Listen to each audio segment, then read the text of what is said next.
तर राज्यात आज पावसाचा धुमाकूळ पाहायला मिळतोय। ठिकठिकाणी पाणी साचण्यास देखील सुरुवात झाली आहे। पुढील 3 ते 4 तास देखील अतिमुसळधार पावसाचा इशारा आहे। या संदर्भात सविस्तर माहिती जाणून घेऊयात। आमच्या प्रतिनिधी भाग्यश्री प्रधान आपल्या सोबत जोडल्या जात आहेत। भाग्यश्री, सध्या काय परिस्थिती आहे? कुठल्या परिसरात आहेस तू आणि त्या ठिकाणची परिस्थिती काय आहे पावसाची?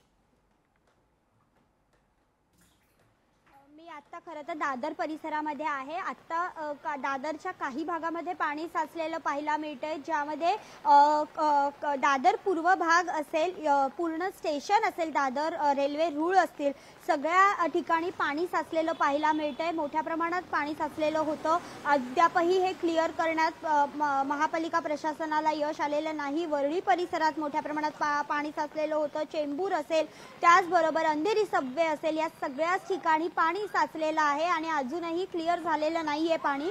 खरं तर पुढच्या येत्या काही तासाभरामध्ये भरपूर पाऊस पडेल असा अंदाज जो आहे तो हवामान खात्याने वर्तवलेला आहे। बंगालच्या उपसागरामध्ये कमी दाबाचा पट्टा निर्माण झालाय आणि यामुळे हा पाऊस पडत असल्याचं देखील हवामान खात्याने सांगितलं।